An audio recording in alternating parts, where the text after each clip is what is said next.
আজকে আমরা আলোচনা করব চ্যাপ্টার 39 যেটা ইডিয়ম এন্ড ফ্রেজ নিয়ে আমরা আলোচনা করব। ইডিয়ম এবং ফ্রেজ খুবই একটা গুরুত্বপূর্ণ অংশ বিভিন্ন পরীক্ষা, প্রতিযোগিতামূলক পরীক্ষা, সেটা হোক ইউনিভার্সিটি অ্যাডমিশন টেস্ট, মেডিকেল অথবা বিসিএস ব্যাংক অথবা গভ জব, যে কোনো চাকরি পরীক্ষা আপনাকে ইডিয়ম এন্ড ফ্রেজ থেকে প্রশ্ন পাবেন এবং এগুলো আপনাদেরকে শিখতে হবে। কয়েকটা জিনিস ফিক্সড থাকে যেগুলো ছাড়া প্রশ্নই হয় না, পরীক্ষায় হয় না। সেটা হচ্ছে আপনার synonym, antonym, preposition, idiom and phrase. তো আমরা যদি খেয়াল করে দেখি, ইডিয়ম এন্ড ফ্রেজ হচ্ছে আপনার ইংরেজি একটা অলংকার। সেটা ইংরেজি ভালোভাবে আয়ত্ত করার জন্য কিছু শব্দ আছে যেগুলো আমাদেরকে শিখতে হয়। এই শব্দগুলো হচ্ছে ইডিয়ম এন্ড ফ্রেজ, ঠিক আছে? যেমন দেখেন এ সিরিয়ালে দেওয়া আছে যে এ বেড অফ রোজেস, এটার অর্থ কি? কমফোর্টেবল সিচুয়েশন, মানে আপনার আনন্দময় অবস্থা বা সুখের জায়গা। মনে রাখতে হবে এখানে আপনি বাংলা শিখলে হবে না, ইংরেজিতেও শিখতে হবে, কারণ পরীক্ষার অপশনগুলো ইংরেজিতেও থাকতে পারে। যে এ বেড অফ রোজেস দেওয়া অপশন দেওয়া থাকবে বিভিন্ন ইংরেজিতে, তো এটার মধ্যে একটা অপশন থাকবে যে কমফোর্টেবল সিচুয়েশন, বাংলা থাকতেও পারে নাও থাকতে পারে, এটা পরীক্ষার উপর ভিত্তি করে। একেবারে দেখেন এ বার্ডস আই ভিউ মানে কি হচ্ছে, এক নজর দর্শন, সেটা হচ্ছে রাফ আইডিয়া। এ ব্ল্যাক শিপ মানে হচ্ছে কুলাঙ্গা, সেটা হবে ব্যাড পারসন বা উইকেট পারসন। তো পরীক্ষা থাকবে এভাবে যে এ ব্ল্যাক শিপ, এটা মিনিং কি নিচে দেওয়া থাকবে ব্যাড পারসন অথবা গুড পারসন, বিউটিফুল পারসন, এভাবে দেওয়া থাকবে। বাংলাও দিতে পারে, কিন্তু এটা নিশ্চিত নয় বাংলা দিতে পারে কিনা, এটা প্রশ্নের ধরনের উপরে ভিত্তি করে, যে আপনি কোন পরীক্ষা দিতে আসেন এটার উপরে ভিত্তি করে বাংলাও থাকতে পারে, ইংরেজিতেও থাকতে পারে। তাই আমাদেরকে যে এ ব্ল্যাক শিপ, সেটা যে বাংলা কুলাঙ্গা, সেটাও আমরা শিখবো, আবার ব্যাড পারসন বা উইকেট পারসন যেটা, এটা শিখবো। দুইটাই আমাদের শিখতে হবে, ঠিক আছে? তারপরে দেখেন a bolt from the blue, বিনা বেগে বজ্রপাত বা অপ্রত্যাশিত ঘটনা, তাহলে এটা unexpected calamity. A castle in the air মানে কি দিবা স্বপ্ন দেখে, এ ড্রে ড্রিম। তো পরীক্ষা হলে থাকতে পারে যে এ কাসল ইন দ্য হেয়ার, এটার অর্থ কি আর মিনিং কি, তখন কিন্তু ইংরেজিতে অপশন থাকতে পারে যে a day dream, A night dream, A morning dream, এরকম অপশনগুলো থাকবে। অথবা বাংলাও থাকতে পারে এ ক্যাসল ইন দ্য হেয়ার, এর অর্থ কি দেবা স্বপ্ন, নিশি স্বপ্ন, এরকম অর্থ দিতে পারে। তো আমাদেরকে দুইটাই শিখতে হবে, আবার বলতেছি আমি, কিন্তু এখানে দুইটা শিখতে হবে। যেমন দেখেন এবিসি দেশে, এবিসি শব্দ অর্থ কি প্রাথমিক জ্ঞান, আবার ইংরেজিতে যদি আমরা বলি সেটা হচ্ছে প্রাইমারি নলেজ। তাহলে অপশন হিসেবে প্রাইমারি নলেজও থাকতে পারে অথবা বাংলাও দিতে পারে। অ্যাবভ অল প্রধানত মেইনলি, এই যে শব্দগুলো আছে আপনাকে একদম মুখস্থ করে ফেলতে হবে, দিন রাত বারবার আপনাকে এগুলো রিভিশন দিতে হবে। এ ম্যান অফ ওয়ার্ড, এক কথার মানুষ, people who keep promises. A man of straw, দুর্বল চিত্র মানুষ, weak person. A man of letters মানে কি পণ্ডিত ব্যক্তি, মানে স্কলার। হ্যাঁ, হারকিউলিন টাস্ক মানে সেটা হচ্ছে আপনার দুঃসাধ্য কাজ, very difficult task. A green horn মানে হচ্ছে অদক্ষ ব্যক্তি, আনস্কিল্ড, আনএক্সপেরিয়েন্সড পারসন, যেটা এভাবে আমরা শিখতে পারি। এ ফোর্স প্যারাডাইস মানে কি মূর্খের স্বর্গ, বোকার স্বর্গ, মানে কি এলুসরি হ্যাপিনেস, যেটা, ঠিক আছে? এচিলিস হিল মানে কি দুর্বল জায়গা, এটা ইংরেজি হবে কি এ উইক পয়েন্ট। অ্যাসিড টেস্ট মানে কি অগ্নি পরীক্ষা, সেটা হচ্ছে এ ক্রুশিয়াল টেস্ট। এভাবে আমাদেরকে শিখতে হবে। দেখেন এখানে যেগুলো আছে এগুলো বিগত সালে বেশি বেশি প্রশ্ন আসছে, বিগত সালে বিভিন্ন পরীক্ষায় সেগুলো এখানে আছে। দেখেন ব্ল্যাক অ্যান্ড ব্লু অত নির্মমভাবে, ব্রুটালি। ব্ল্যাক অ্যান্ড হোয়াইট মানে কি লিখিত, রিটেন ইংরেজিতে। ব্লু ব্লাড মানে কি আভিজাত্য, মানে কি অ্যারিস্টোক্রেটিক বার্থ। ব্লু চিপস মানে কি নিরাপদ বিনিয়োগ, সেটা সেফ ইনভেস্ট দেওয়া আছে।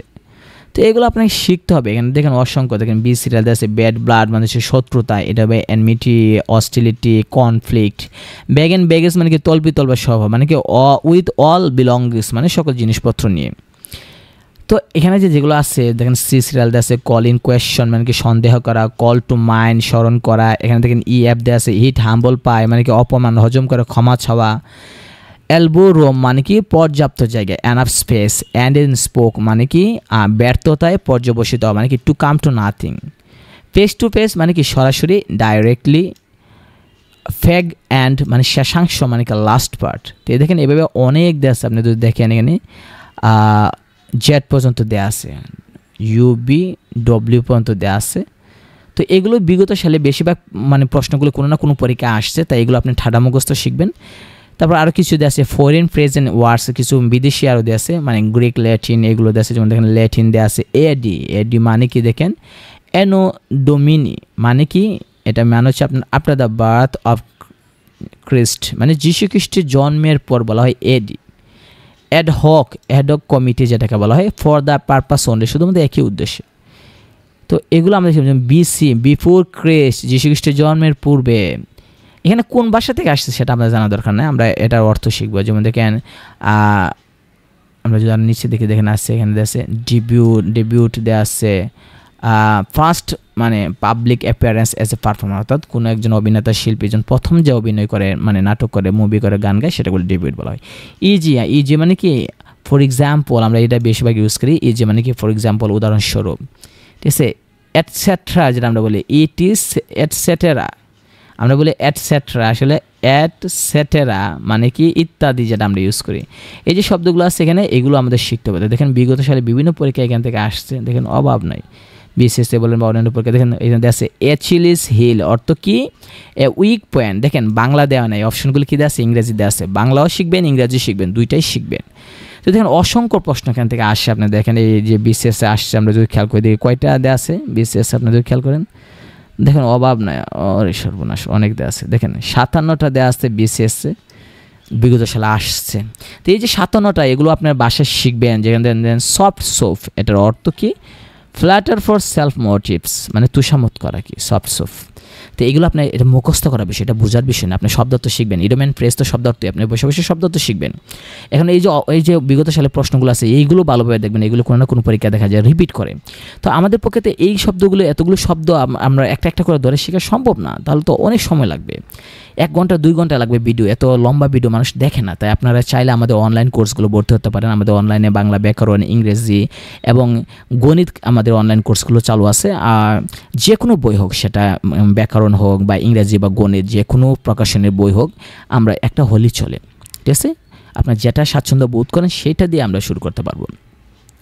এখন খেয়াল করে দেখেন যে এই যে 1 ঘন্টা 2 ঘন্টা ভিডিও, এগুলো যে একটা একটা করে আমরা বোঝাই বা মানে এই অপশনগুলো হলো, বাকি অপশনগুলো কেন হলো না, এগুলো বোঝাতে অনেক সময় লাগে। তো এগুলো সময় লাগে বলে আমাদের পক্ষে সম্ভব নয়, কারণ দীর্ঘ 2 ঘন্টা 3 ঘন্টা যদি একটা অধ্যায়ই ভিডিও হয়, তাহলে মানুষ দেখবে না। তো আপনার যদি আগ্রহ থাকে এবং যে আসলে যদি মনে করেন যে আমি মানে একটা চাকরি পেতে চাই, তাহলে আপনাকে অবশ্যই ভালো একটা প্রস্তুতি নিতে হবে। আর এই জন্য আপনারা অনলাইন কোর্সে ভর্তি হতে পারেন। ভালো অনলাইন কোর্সে ভর্তি হওয়ার মানে হচ্ছে অনেক ফ্যাসিলিটি আছে আমাদের কোর্সগুলোতে। দেখা যাবে যে আপনাদের প্রত্যেকটা অধ্যায় শেষে আপনাদেরকে পরীক্ষা নেওয়া হবে প্রত্যেকটা অধ্যায় শেষে, এবং প্রত্যেকটা অধ্যায় বোঝানোর পর আপনাদেরকে বাসা কাজ দেবে, বাসাতে করে আনবেন, করবেন। এরপর আপনারা দেখবেন যেগুলো সমস্যা, এগুলো দাগায় রাখবেন। এগুলো আমাদেরকে অনলাইনে ক্লাস, আপনাদের লাইভ ক্লাস আপনি বলবেন যে এটা একটা সমস্যা, আমরা জুমে, গুগল মিট, যে কোনো মাধ্যমে আমরা অনলাইনে ক্লাস করতে পারি। তো আমরা এই যে বাসায় থেকে যদি আপনি অনলাইনে ক্লাস করেন, তাহলে দেখা যায় আপনি ধরে ধরে আপনি সুন্দরভাবে আপনি বুঝে যেতে পারবেন।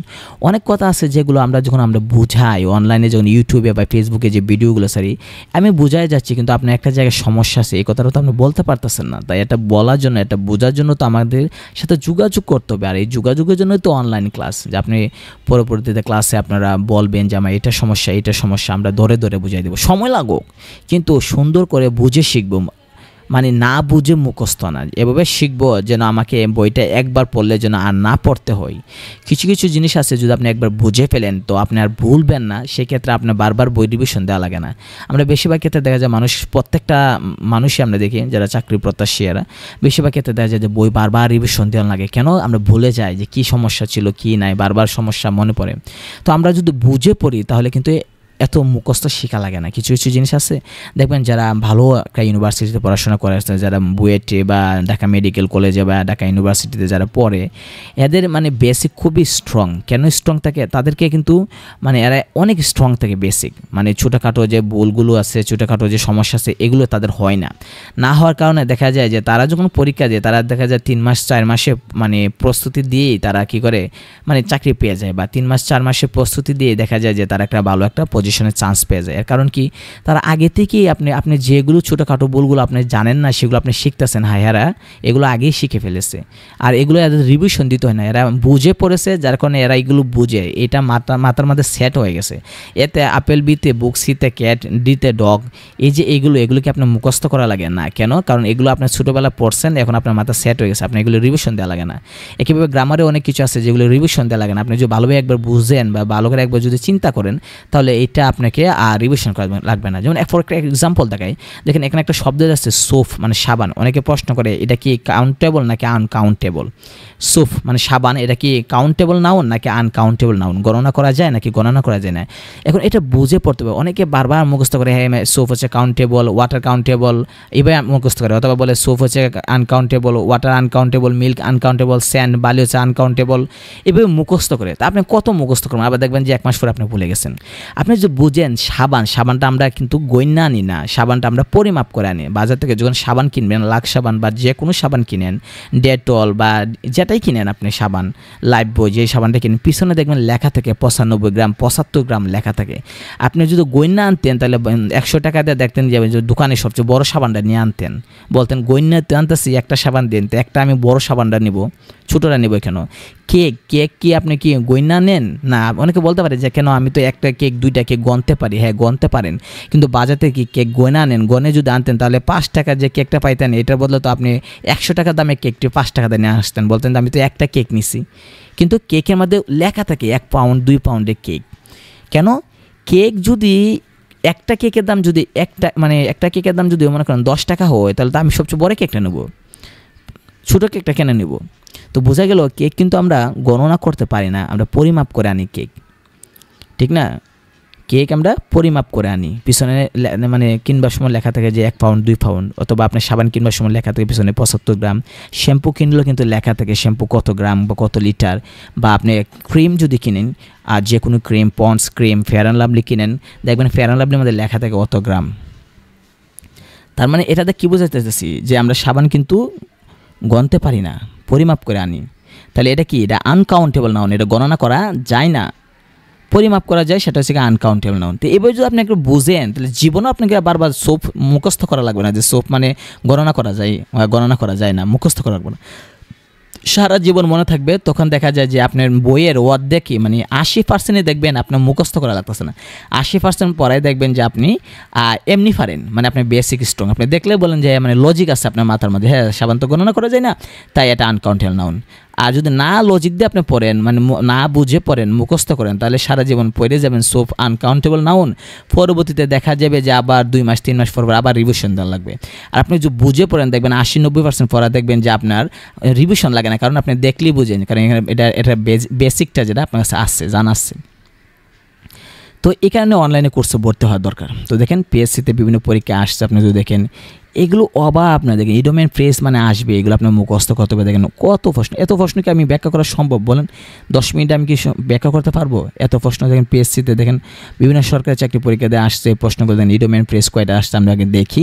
আপনি যদি খেয়াল করে দেখেন যে ইডোমেন ফ্রেজ কয়টা আসছে, তাই দেখেন এখানে মাত্র 145টা ইডোমেন ফ্রেজের বিগত সালে দেওয়া আসছে, বিভিন্ন সালে 18 সালে যে আসছে এগুলো। তো খেয়াল করে দেখবেন এগুলো তো বিগত 5-6 বছরের প্রশ্ন, ঠিক আছে?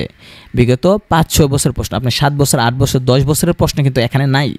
তো 10 বছরের প্রশ্ন যদি এখানে দেওয়া দিই, তাহলে তো আপনি চিন্তা করেন যে আপনি কমপক্ষে 500 প্রশ্নই হবে। এখানে তো 45টা 100, 500 প্রশ্ন হবে। 500 প্রশ্নকে আমি কি যদি একটা করে ব্যাখ্যা দিই যে এটার অর্থ কেন, 3 নাম্বারটা হইলো আর বাকি 3টা কেন হইলো না, এটা যদি আমি ব্যাখ্যা দিতে চাই তাহলে কি 10 মিনিটে সম্ভব নয়।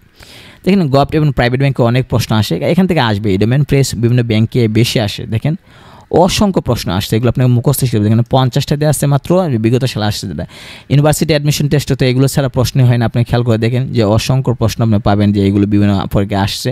আমি যদি নিচে নামি দেখেন, আপনি দেখেন কয়টা প্রশ্ন এখানে দেওয়া আছে, 89টা দেওয়া আছে। এগুলো তো বিগত যা যায় যে 4-5 বছরের প্রশ্ন দেওয়া আছে। এর আগে যদি আমরা 10 বছরের ইউনিভার্সিটি অ্যাডমিশনের প্রশ্ন যদি আমরা বের করি, তাহলে দেখবেন যে অভাব নাই, 500-1000টা থাকবে। তো এগুলো আমাদেরকে মুখস্থ করতে হবে বুঝে, ঠিক আছে? তো আমরা পরবর্তীতে আমরা চ্যাপ্টার 14 নিয়ে আমরা আলোচনা করব।